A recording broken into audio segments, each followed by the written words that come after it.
kana yarjullaha wal yaumil akhir. Artinya demi sesungguhnya adalah bagi kamu pada Rasulullah SAW itu suri teladan yang baik bagi orang-orang yang mengharap akan Allah dan hari kemudian. Oleh sebab itulah diwajibkan kepada kita mengikuti akhlak yang mulia yang dicontohkan oleh Rasulullah Sallallahu Alaihi Wasallam, ya,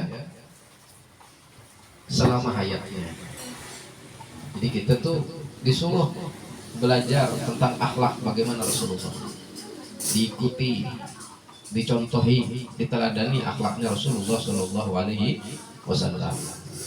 Dan dari salah kecil ini, artinya kitab yang kita baca ini akan diterangkan beberapa sifat Nabi yang menjadi uswatun hasanah. Maka nama kitabnya Uswatun Hasanah, yang menjadi contoh kita. Ya, jadi sedikit kitabnya kecil, tapi di sini menceritakan tentang akhlak, budi pekerti, adabnya Rasulullah Shallallahu Alaihi Wasallam. Artinya suri tauladan yang baik kepada kita. Dicontohkan di sini nanti tentang akhlak-akhlaknya Rasulullah. Nanti akan dicontohkan, akan diceritakan, akan digambarkan bagaimana akhlaknya Rasulullah SAW. Mudah-mudahan pelajaran dapat mudah-mudahan kita para penuntut ilmu dapat memperhatikannya dengan baik sehingga para pelajar akan menjadi orang-orang yang berakhlak sebagaimana yang dicontohkan oleh Rasulullah Sallallahu Alaihi Wasallam. Jadi tujuan utama kitab ini tidak ada yang lain-lain kecuali khusus untuk mempelajari tentang akhlakul karimahnya Rasulullah dan berusaha kita mencontoh daripada suri tauladan kita, yaitu Sayyidina Muhammad Sallallahu Alaihi Wasallam. Kepada Tuhanlah, kata penulis, kita bermohon, mudah-mudahan Allah Subhanahu wa Ta'ala menjadikan kita orang yang dimuliakan pada sisinya. Mudah-mudahan kita dimuliakan di sisinya Allah Subhanahu wa Ta'ala. Kitab ini ditulis di Medan, ya, pengarangnya orang Medan, yaitu 15 Syawal 1387 Hijriah. Kemudian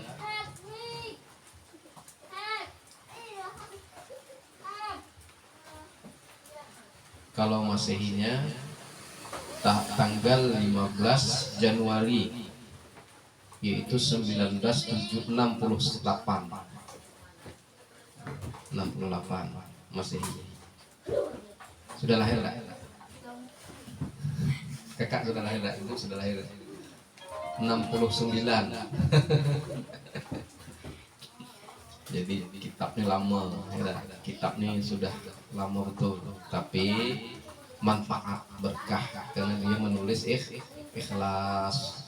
Jadi kalau penulisnya itu ikhlas, bermanfaat, dipakai orang sampai sekarang.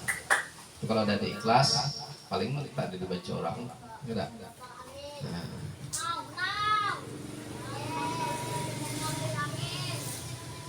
Nah, itu adalah muqaddimah kitab, ya.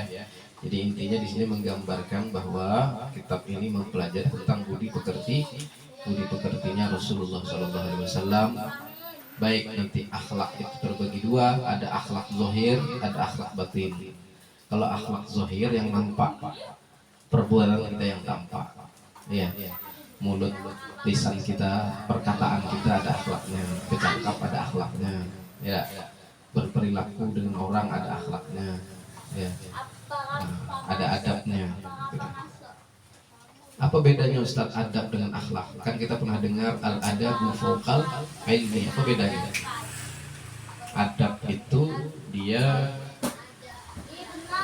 pasti akhlak yang baik. Tapi kalau akhlak masih antara dua. Ada namanya akhlak baik, ada namanya akhlak buruk. Kalau akhlak baik, akhlakul karimah namanya adab.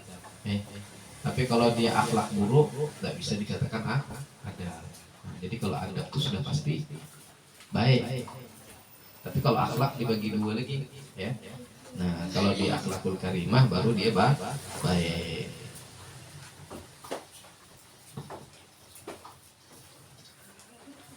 Masuk kita pembahasan yang pertama, ya.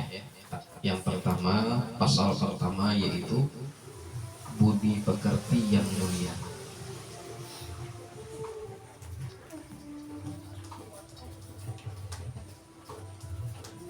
Apa itu budi pekerti yang mulia?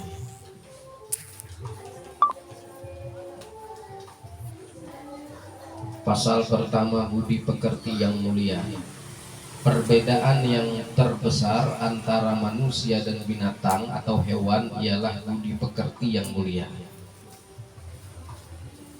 Jadi bedanya manusia dengan binatang adalah terletak pada budi pekerti atau akhlak.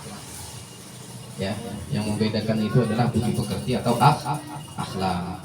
Zaman jahiliyah dulu ialah suatu masa yang terkenal bahwa budi pekerti manusia itu sangat buruk, lebih kejam daripada harimau, ya, lebih ganas daripada binatang buas, tidak mengenal pri kemanusiaan.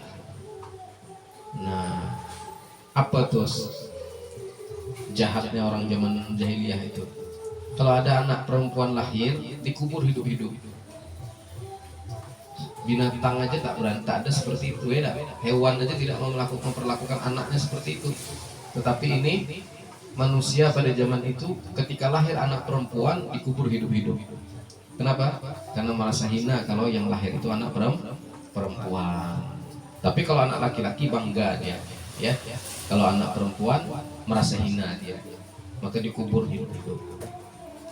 Ini hewan tak ada seperti itu, ya. Seganas-ganasnya harimau tidak mau dia mengubur anaknya hidup-hidup. Seganas-ganasnya hewan buas tak mau dia membunuh anaknya. Nah, tapi ini zaman dulu rusak betul, ya, sampai memperlakukan seperti demikian itu. Nah, oleh sebab itulah Allah Subhanahu wa taala mengutus Nabi Muhammad SAW untuk memperbaiki budi pekerti yang tercela itu. Sabda Nabi Muhammad SAW, "Innama bu'itsu liutammima makarimal akhlaq." Artinya, sesungguhnya aku ini diturunkan atau diutus adalah untuk menyempurnakan kemuliaan budi pekerti. Tugas utama Rasulullah SAW itu adalah menyempurnakan akhlakul karimah, ya. Nah, yang lain-lain itu belum lagi. Nah, adalah menyempurnakan akhlakul karimah. Kenapa? Karena beliau melihat di tempat tinggal beliau sangat parah akhlak, sangat jahat, kejam, zalim dan lain sebagainya. Diutus beliau untuk menyempurnakan akhlakul karimah. Akhirnya memang setelah beliau diutus, dengan memperkenalkan suri tauladan akhlaknya, hingga akhirnya beliau mampu merubah yang dulunya akhlak pada zaman dulu buruk berubah menjadi akhlak yang baik, ya. Selama hayatnya Nabi besar Muhammad SAW memberi contoh tentang sifat-sifat yang terpuji dan mencegah manusia daripada sifat-sifat yang tercela. Nah, sifat-sifat yang terpuji antara lain ialah bagi yang diterangkan berikut. Nah, itu nanti kita bahas, ya. Ada beberapa akhlak, ada beberapa perilaku, sifat-sifat terpuji, ada juga sifat-sifat buruk. Nanti di sini dijelaskan seperti apa sifat buruk, seperti apa sifat yang baik dan terpuji itu, ya. Nah, itu kita bahas pada pertemuan yang akan datang. Hari ini kita pasal pertama budi pekerti.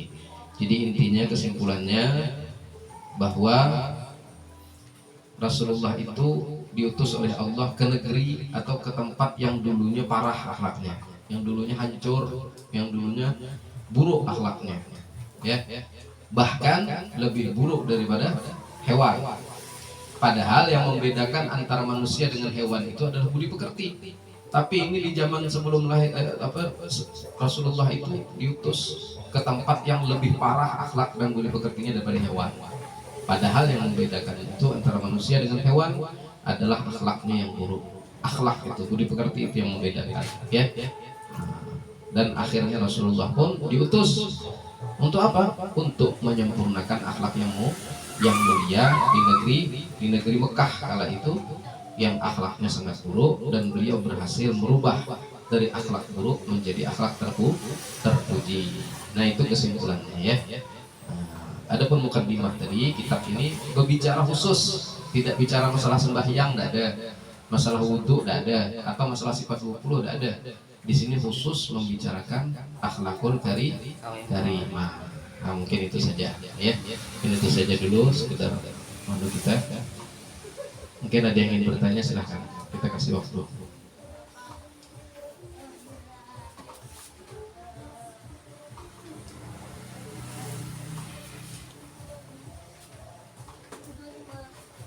Ada yang mau bertanya, ada?